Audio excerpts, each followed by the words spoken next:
திரு Lenin, இப்போ திமுகவிற்கு தொடர்ச்சியான வெற்றி கடந்த காலங்கள்லையும் கிடைச்சதில்ல அப்படின்னு திரு பொங்கலூர் மணிகண்டன் சொல்லியிருக்காரு. இப்போ இந்த முப்பெரும் விழாக்கள் நடத்துறது மூலமா ஏற்கனவே பெற்ற நாடாளுமன்ற வெற்றியை காண்பித்து சட்டமன்ற தேர்தலுக்கான ஒரு அடித்தளம் அமைக்கிறது அப்படின்றது என்ன விதமான வியூகம்? இது ஒரு வெற்றியை கொடுக்கக்கூடியதான ஒரு வியூகமா? இல்லை, பொதுவாக அரசியல் களம் அதை வைத்து தான் எல்லாத்தையும் பார்க்கணும். இன்றைக்கி திமுக வெற்றி பெறலை, தொடர்ந்து எதிர்கட்சியில் இருந்ததுன்னா அன்றைக்கி பாஜக என்கிற ஒரு வகுப்பு வெறி பிடித்த மதவெறி அரசியல் கட்சி என்பது இல்லை. அப்போ காங்கிரஸ், மதச்சார்பற்ற காங்கிரஸ், மற்றவர்கள் தான். அப்போ போட்டி நமக்குள் இருந்தது. மதச்சார்பற்ற கட்சிகளுக்குள்ளேயே யார் அதிகமாக மக்களுக்கு செய்கிறோங்கிற போட்டி அந்த விஷயத்தில் தான் வந்தது. அதையும் இதையும் இப்போ நீங்கள் ஒப்பீடு செய்ய முடியாது. மத்தியில் பாஜக ஆட்சி அதிமுகவினுடைய தயவோடு தான் சிஏஏ உள்ளிட்ட பல்வேறு சட்டங்களை, நாட்டு மக்களுக்கு எதிரான சட்டங்களை நிறைவேற்றியது, சட்டமாக்கியது. அப்போ நீங்கள் அந்த கொள்கையில், குறிக்கோளில், இப்போ நண்பர் சொன்னார், நான் ஏற்றுக்கொள்கிறேன், அதிமுக பலமான கட்சி தான், மக்கள் செல்வாக்குள்ள கட்சி தான், எங்களுக்கு ஒன்றும் சந்தேகமே இல்லை. ஆனால் அந்த செல்வாக்கை நீங்கள் என்ன பண்ணி கடந்த காலங்களில் என்ன எப்படி மடைமாற்றம் செய்ய? நீங்க சொன்ன இந்த கொள்கை சார்ந்த விஷயங்கள் தேசிய அளவுல தாக்கத்தை ஏற்படுத்த அந்த கொள்கை சார்ந்த முடிவுகள் எல்லாம் சட்டமன்ற தேர்தலில் எந்த அளவுக்கு எதிரொலிக்கும்? நிச்சயமா சட்டமன்ற தேர்தலில் நம்முடைய எதிர்பார்ப்பு என்பது திமுக தலைமையிலான கூட்டணி மகத்தான வெற்றியை பெறும். ஏன்னா இது நாடாளுமன்ற தேர்தலுக்கும் சட்டமன்ற தேர்தலுக்கும் வித்தியாசம் உண்டு. ஆனால் இங்கே என்ன பிரச்சனைனா, நாடாளுமன்ற தேர்தலில் ஒரு நம்பிக்கையோடு வாக்களித்த அதே மக்கள் மாநிலத்திலேயும் ஒரு மாநில நலன் சார்ந்து இயங்குகிற அரசியல் தேவை என்ற உணர்வுக்கு வருகிறார்கள். உங்கள் காலத்தில் என்ன, நீங்கள் என்ன ஓபிஎஸ்மிங்க இபிஎஸ்மிங்க, அது வேறு. ஆனால் அதிமுக ஆட்சி காலத்தில் தான், இன்னும் சொல்லப்போனால் திரு ஓபிஎஸ் அவர்கள் இருந்தபோது தான் 94 சட்ட திருத்தம் கொண்டு வந்து நம்ம டிஎன்பிசியில் வெளி மாநிலத்தவர்கள் தேர்வு எழுதி வேலைவாய்ப்பை பெறலாம். இந்தியாவில் வேறு எந்த மாநிலத்திலையும் இது இல்லைங்க. இதை செய்தது இளைஞர்களுக்கு, தமிழக இளைஞர்களுக்கு துரோகம் விளைவித்ததும் அந்த ஆட்சி தான். இப்போ இதெல்லாம் நீங்கள் பார்க்கணும். அப்போ இதெல்லாம் இன்றைக்கி மிகப்பெரும் பிரச்சனையாக இருக்கிறது. இப்போ இந்த நிலையில் பார்க்குற போது மக்கள் நலன் சார்ந்து, இளைஞர் நலன் சார்ந்து, இன்றைக்கி கூட நீட்டு தேர்வுன்னு வர்றபோது முதலில் எதிர்ப்பு குரல் எங்கிருந்து வருகிறது நீங்கள் எண்ணி பார்க்கலாம். இப்போ கூட நீட்டுங்கிறத நாங்கள் அன்றைக்கே சொன்னோம், நீட்டு வந்த போதே இது பணக்காரர்களுக்காக, பணக்காரர்களை தேர்ந்தெடுப்பதற்காக நடத்தப்படுகிற ஒரு தேர்வை தவிர உண்மையில் மெரிட்டோரியஸ்ன்னு சொல்கிறோம்ல, அதற்கான தேர்வு அல்ல என்று சொன்னோம். அப்படி நீங்கள் சொன்னாலும் நீட்டு ஒரே கூட்டணியில் இருந்தப்போ கூட நீட்டுக்கான எதிர்ப்பை பலமாக அதிமுக முன்வைக்க தானே செஞ்சாங்க. இல்லை, நான் என்ன சொல்கிறேன், நீ இதெல்லாம் 19 சொல்கிறோம், ஏன் அந்த எதிர்ப்பை நீங்கள் காட்டலைங்கிறது தான் என்னுடைய கேள்வி. இல்லை, எல்லா சமயங்களும் சிஏஏவில் ஏன் எதிர்ப்பு காட்டலை? சிஏஏவில் எதிர்ப்பு காட்டாமல் என்ன பற்றி பேசுனீங்க? நீட் தேர்வுக்கு அதிமுக எதிர்க்கத்தானே செஞ்சாங்க. இல்லை, அது அம்மையார் செல்வி ஜெயலலிதா அவர்கள் இருந்தபோது நீங்கள் சொன்னது உண்மை, நான் ஏற்றுக்கொள்வேன். அதெல்லாம் பாராட்டி இருக்கிறோம் வெளிப்படையாக, இப்போ கூட நான் பாராட்டுவேன். ஆனால் திரு எடப்பாடி அவர்களும் திரு ஓபிஎஸ் அவர்களும் அடுத்தடுத்த கட்டத்துக்கு வருகிற போது அனைத்தும், இது மட்டும் இல்லைங்க, ஜிஎஸ்டி உட்பட, உதய மின் திட்டம், இன்னைக்கு மின் திட்டம் ஒவ்வொரு ஆண்டு ஏப்ரல் மாதம் விலை ஏற்றணுங்கிற ஒரு நிபந்தனையோடு தான் உதய மின் திட்டம் வந்தது. நீங்கள் அதையெல்லாம் புறந்தள்ளிட்டு பார்க்க முடியாது. இதெல்லாம் நம்ம நலன் சார்ந்ததா?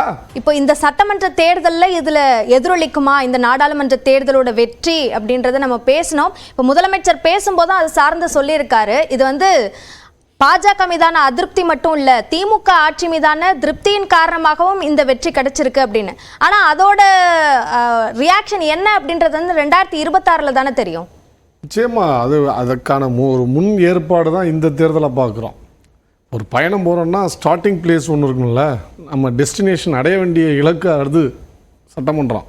இதிலேயே அது தெரிந்திருக்கிறது. அதை தான் தெளிவாக முதல்வர் குறிப்பிட்டிருக்காரு. 221 தொகுதிகளில் வெற்றி பெற்றிருக்கிறது இந்த இந்தியா கூட்டணி. அதிமுக தலைமையிலான கூட்டணி 10 இடத்தில் தான் வெற்றி பெற்றிருக்கிறது. பாஜக தலைமையிலான கூட்டணி 3 இடத்தில் தான் வெற்றி பெற்றிருக்கிறது. இந்த விஷயங்கள்லாம் இப்போ இந்த வாக்கு எண்ணிக்கையில் பார்க்குறோம். நம்முடைய இது என்னென்னா, நம்முடைய கருத்து இந்த விஷயத்தில் என்னென்னா, சட்டமன்ற தேர்தலுடைய களம் என்பது வேறாக இருக்கலாம். ஆனால் இன்றும் மத்தியில் பாஜக தான் இருக்கிறது. அந்த அரசியலை நீங்கள் பின்னுக்கு தள்ளிவிட்டு தமிழ்நாட்டுக்கான தனியான ஒன்றை மட்டும் வைக்க முடியாது. இன்னொன்று, தமிழ்நாட்டினுடைய சுயமரியாதைக்கான அரசியலும் இருக்கிறது.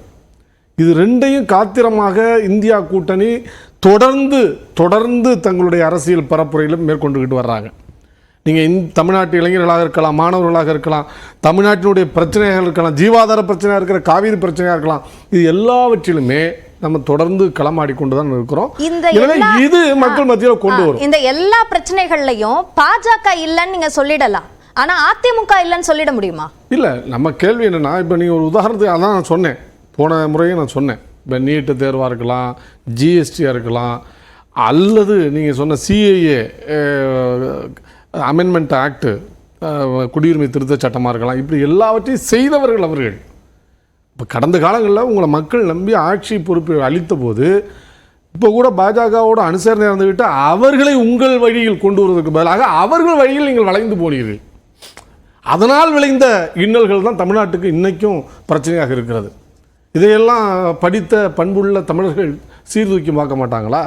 எனவே அந்த அடிப்படையில் தான் சொல்கிறோம். எனவே நீங்கள் நம்ம மிக பெரும் நம்பிக்கை அது ஒன்று. இன்னொன்று, அரசின் செயல்பாடுகள், இப்போ நலத்திட்டங்களாக இருக்கலாம், பல்வேறு திட்டங்கள் தொடர்ந்து வைக்கப்பட்டிருக்கிறது. அப்படி அரசோட செயல்பாடுகள்னு சொன்னா நீங்க சொன்ன நீட் தேர்வு குறித்த கேள்வியையும் மக்கள் எழுப்புவாங்கல்ல.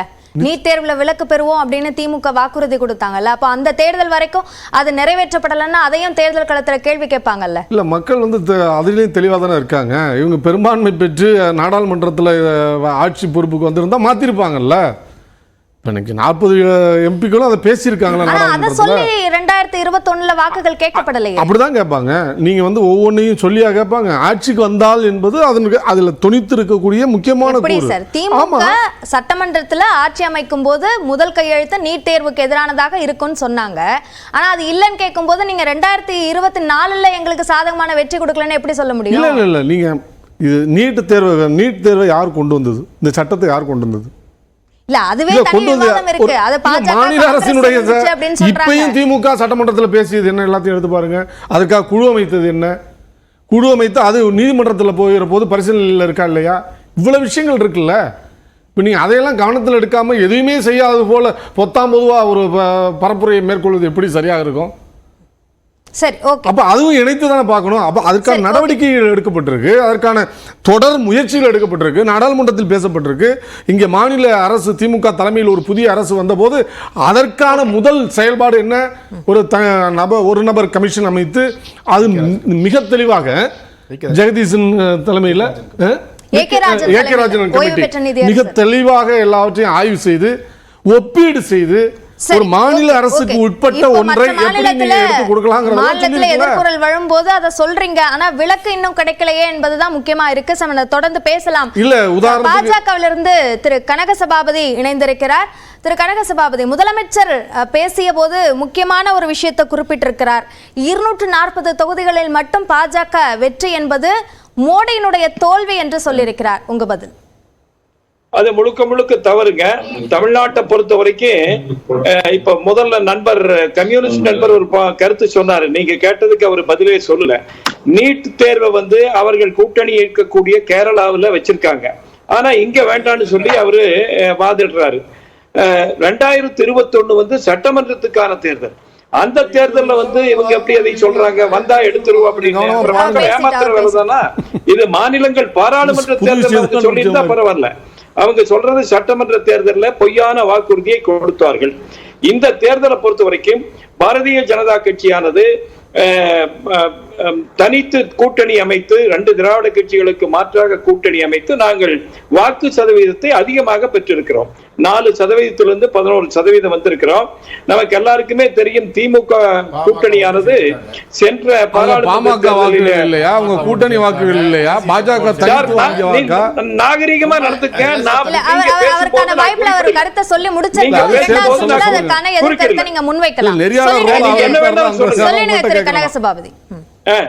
திமுக கூட்டணி வாக்கு வங்கியானது 2019 அவர்கள் வாங்கிய வாக்குகளை விட 6 விழுக்காடு குறைந்திருக்கிறது. ஆக வாக்கு வங்கி அவர்களுக்கு குறைந்திருக்கிறது, இடம் அதிகமாக இருக்கிறது, வாக்கு வங்கி குறைந்திருக்கிறது.